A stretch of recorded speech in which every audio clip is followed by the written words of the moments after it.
Turning your Bibles to Zechariah, next to the last book in the Old Testament. We're coming to the end of this series of messages on majoring in the minors, minor prophets. And I hope you've enjoyed it. It's been a challenge to study some of these minor prophets because, you know, we think of ourselves as a New Testament church, so we don't really spend a whole lot of time in the Old Testament sometimes. But I've taught through minor prophets in the past, and so it was just a good refresher for me. And I hope that you've been able to gain some insights too into what messages prophets deliver to people. Just one verse today. It's Zechariah 4, verse 6. Then he said to me, "This is the word of the Lord to Zerubbabel, saying, Not by might nor by power, but by my Spirit, says the Lord of hosts." Not by might nor by power, but by my Spirit. If you were here last week, we talked about Haggai. Haggai and Zechariah spent time together. In fact, they probably were kind of a team. Haggai came onto the scene as God's messenger to the people. And then 2 months after he began speaking to people, Zechariah came and just tag teamed right along with Haggai. Haggai was an older fellow. He was probably old enough that he remembered Solomon's temple before the Jews were taken off into captivity in Babylon. Zechariah was born in captivity, so he was a younger fellow, but he was one of the 50,000 that were sent back to rebuild the temple and to rebuild the city. And so what you've got here is an old wise guy, Haggai, and a young whippersnapper, Zechariah, who had all kinds of enthusiasm and things. And so you put those two together, and you had a pretty good team. The foundation of the temple had been built in the first year of these people returning back to Jerusalem. But then the work stopped. And for 15 years, nothing happened.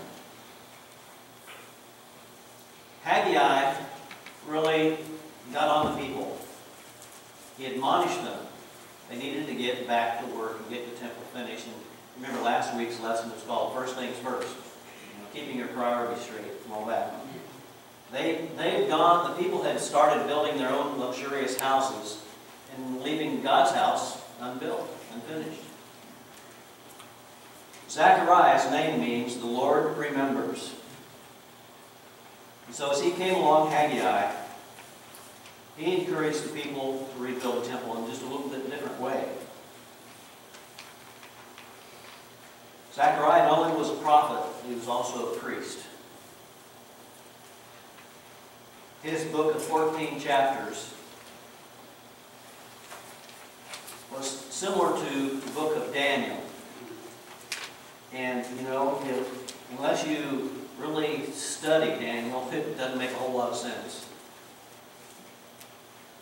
One of the things that Zechariah does, he mentions Jerusalem by name 42 times in 14 chapters.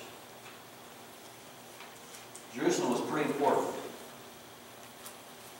His favorite name for God was Lord of Hosts.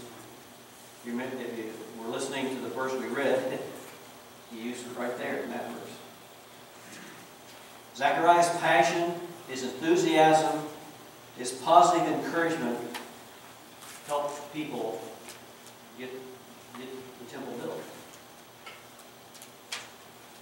In 516, the temple was finished.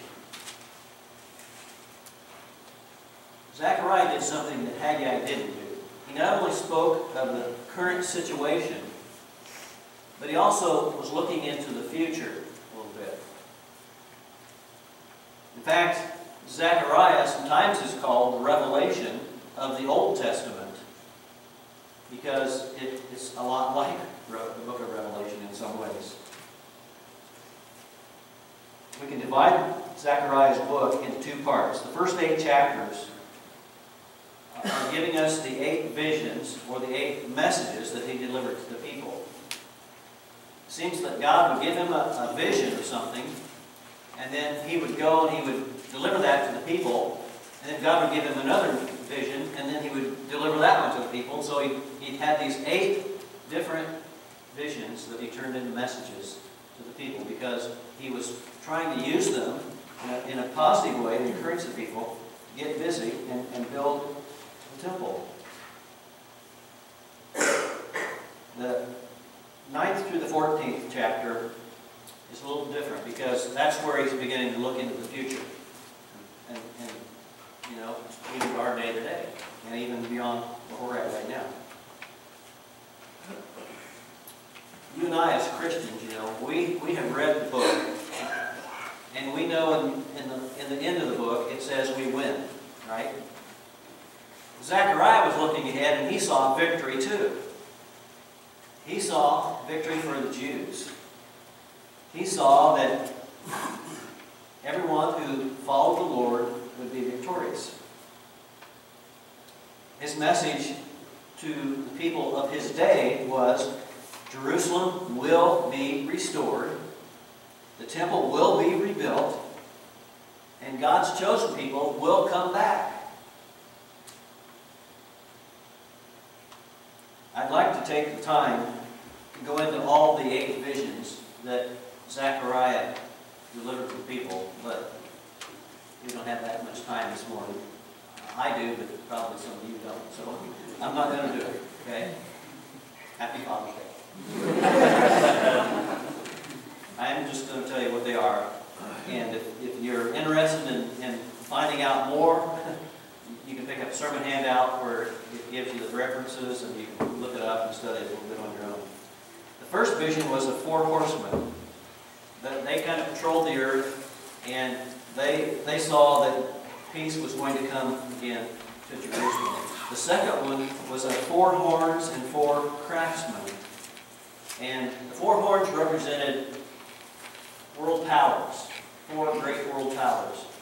And the craftsmen were going to come along and take care of those 4 world powers, and they would be no more. And the craftsmen would bring the Jews together again back to Jerusalem and restore Jerusalem. Joshua, who was the high priest, is another one. He was accused by Satan, and in the accusation, he is found not guilty. He is forgiven and cleansed, and he is kind of Joshua is kind of a name for Jesus, so he's kind of a representative of the Messiah. And if you recall what happened to Jesus, he was accused, even though he was found guilty, he was innocent. He was crucified, and they thought they'd done him in, but he rose 3 days later. So it's kind of that picture there. There's a man with a plumb line, measuring line, who checks out the walls and shows that one day there won't be need for walls around Jerusalem, because God will be there. He's going to protect people, so they don't need the walls. Then there's a golden lamp and 2 olive trees, and those represented the temple and the fact that the light would not go out until the people had been blessed and God came. And we have the benefit of looking back and know that God did come in the form of His Son, Jesus Christ, the light of the world. There's a flying scroll, not a flying squirrel, a flying scroll that had writing on it, and it seems that on this scroll was written the sins of the people. And as this scroll was flying around and the people saw their names and saw their sins, it caused them to repent and turn back to God and be blessed. There's a woman sitting in a big basket, and the woman represents all the sins of the nation, and the woman is taken out far away from the city and killed, and represents the fact that sin is taken care of once and for all. And we know sin was taken care of by Jesus. And then the last one is there are 4 chariots. And these chariots represent 4 winds from 4 different directions, north, south, east, west. And they're blowing from heaven, and they're giving the people an assurance that God's promises, no matter where they come from, are going to be fulfilled. They're going to happen. So that's the 8 visions that he had in kind of in a nutshell there. And that's one of the ways he gave the people hope, through these visions. Through the hope that Zechariah gave, it gave them the courage to get back to building the temple.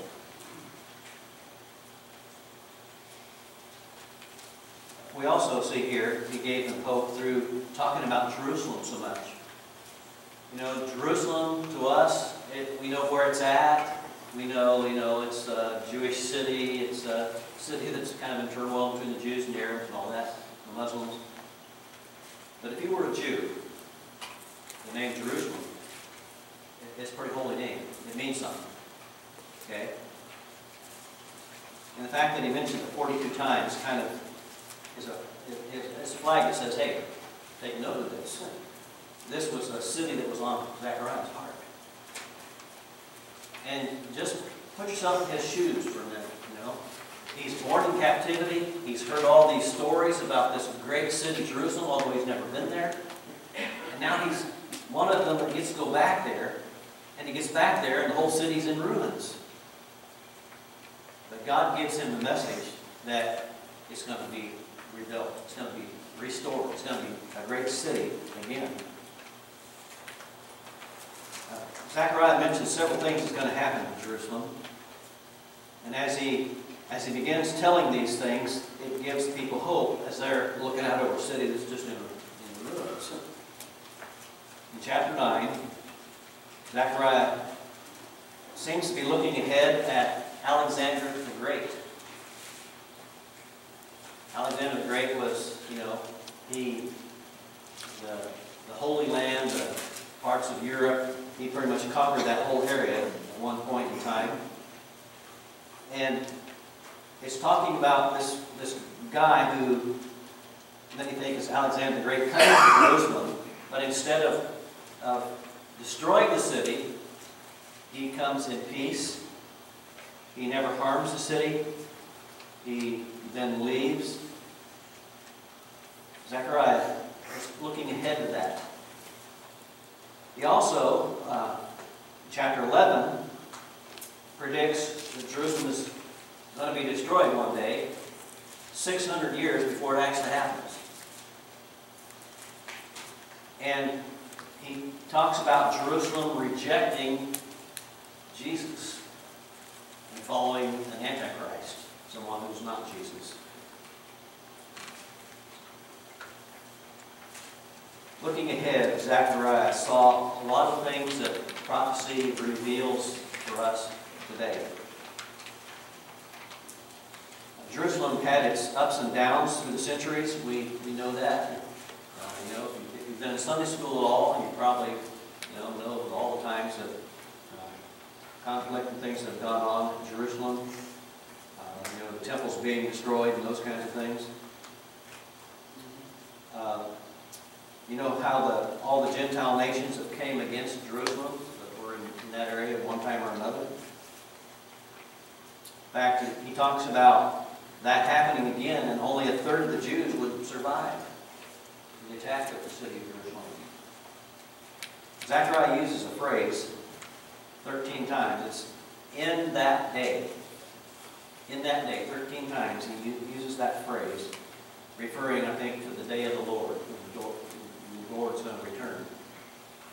And Jerusalem will be destroyed and suffer great loss.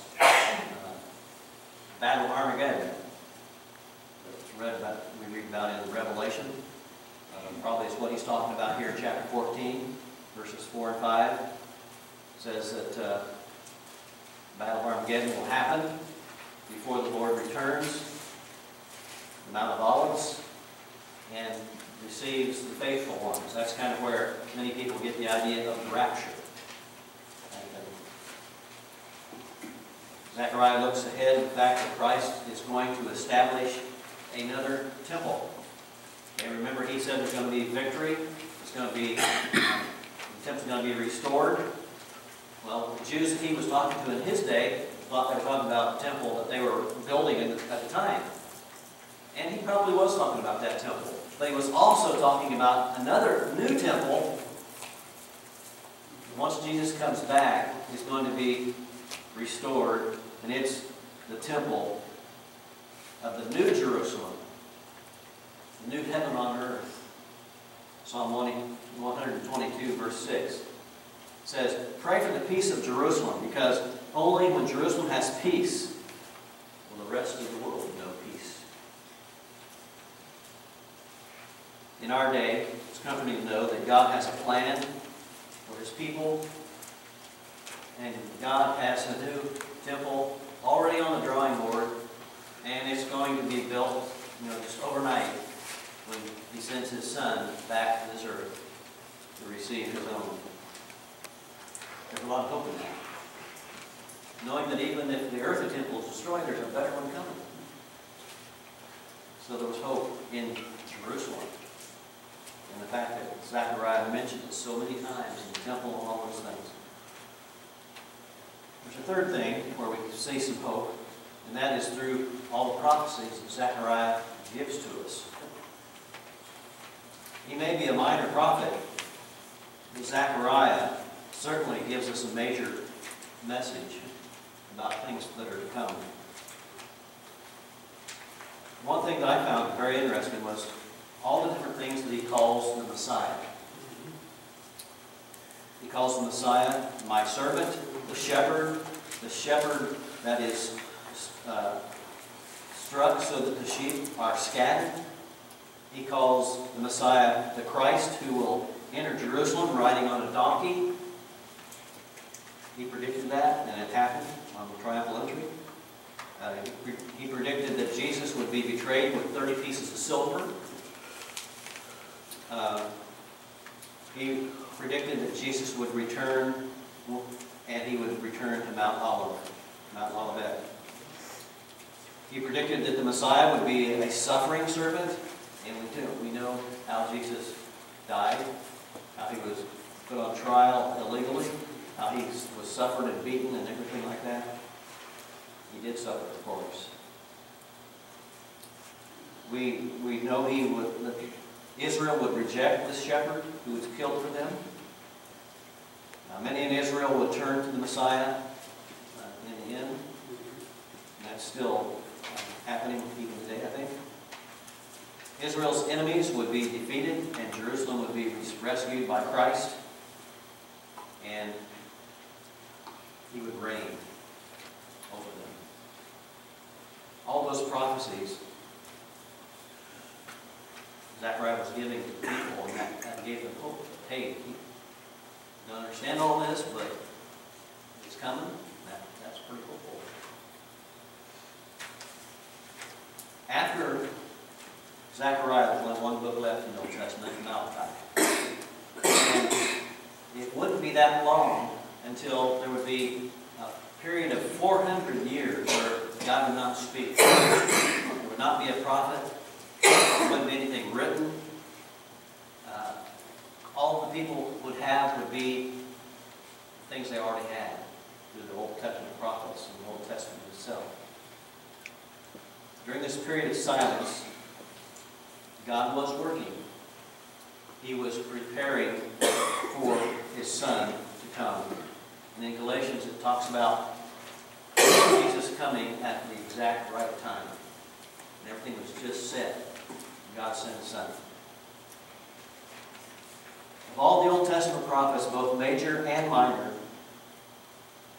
there's no other prophet than Zechariah who gives us as much information about the coming Messiah as Zechariah. And that's kind of interesting. Zechariah is, compared to Isaiah, Isaiah has a lot more chapters. It gives us quite a few things. But in comparison to the amount that they wrote, nobody is better than Zechariah in giving us accounts about Jesus. One of the things that makes it tough for us to study Zechariah is his style is not easily understood. So what people usually do, they just kind of pass over Zechariah and go to something else. But it is an important book, if for no other reason than the fact that he tells us so many things about Jesus. So, if you happen to read Zechariah, take the time to take a look at some of the things that he says and see if he isn't giving you some stuff that you can really sink your teeth into. The visions that he gave us, the things that we didn't really have the time to go into, you can spend a whole lot of time on each and every one of those. And they were just really simple ways that Zechariah used to encourage the people to get back to building. The last 6 chapters are what we call apocalyptic. And that's the term that you hear when you study the book of Revelation. Because so much stuff is not very clear on what it really may mean. We have the benefit, however, of being able to look back what Zechariah said and seeing and interpreting what he said in all the history that's come since. The message of Zechariah is essentially this. Okay, we're going to boil it all down. This is what it would be. The rebuilding of the temple, the ushering in of the messianic rule of Christ, and the victory over all the other nations around him would not come by might or by man's power, but by God's Spirit. You see, it's all God's plan. And it's going to happen all the way God wants it to happen. And no matter how strong or powerful we think we are, or how many nuclear weapons we manufacture, God's going to bring it all to happen just the way He's already designed it. And that's what Zechariah was telling us. By the Spirit of the Lord, it's going to happen. The way God wants it to happen. God's purpose always has been and continues to be to save people. You know, Jesus himself said that he came into the world to save sinners. Best to understand Zechariah, I think when we study or read his book, we have to shine the light of the cross on it. And we have to shine the light of Jesus the King, who talks about coming on it. If Haggai was responsible for a solid foundation of the temple, then Zechariah was responsible for all the interior design and fleshing it out a little bit. Jesus referred to himself as the temple. Destroy this temple in 3 days, and I will rebuild it.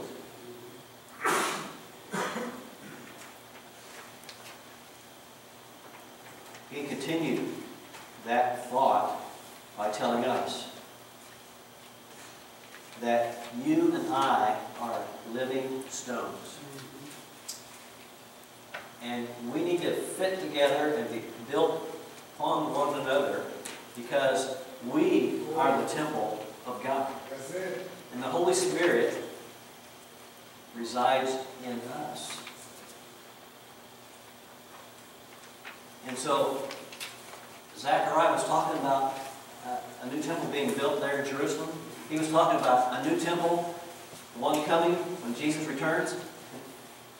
And I think he also may have had in mind that you and me, as living stones, become the temple of the Holy Spirit, where God lives now. I want to finish with this illustration. In 1996, the Olympics were held in Atlanta. The women's softball team won a gold medal. But there's a remarkable story about perseverance in their winning that gold medal. In the 5th inning, they were playing Australia, And one of the team members named Danielle Tyler hit a home run. The score was 0-0, so in the 5th inning, that was a pretty important thing, because that meant if they could hold the Australians, they would win the game. And everybody was really excited, you know. The Americans had a really pretty good team. Everybody was expecting good things to come from them. Danielle Tyler was the third baseman. She floated around the bases, taking her time, and as she got close to home plate, she got mobbed by her whole team. And they were all so excited and enthusiastic that she hit this home run.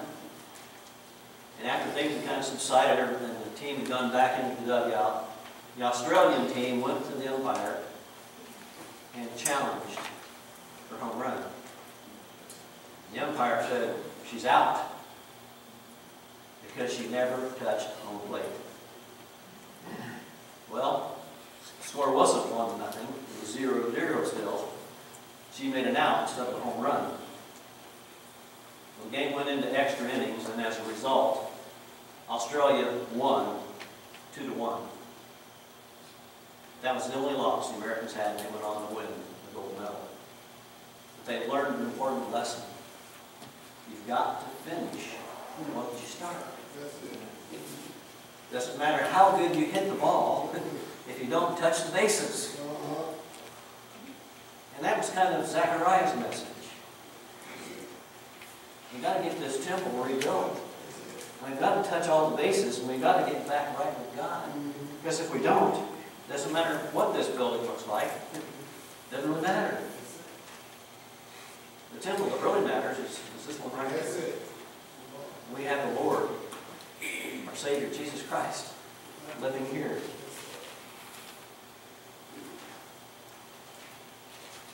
Victory has been won by Jesus Christ.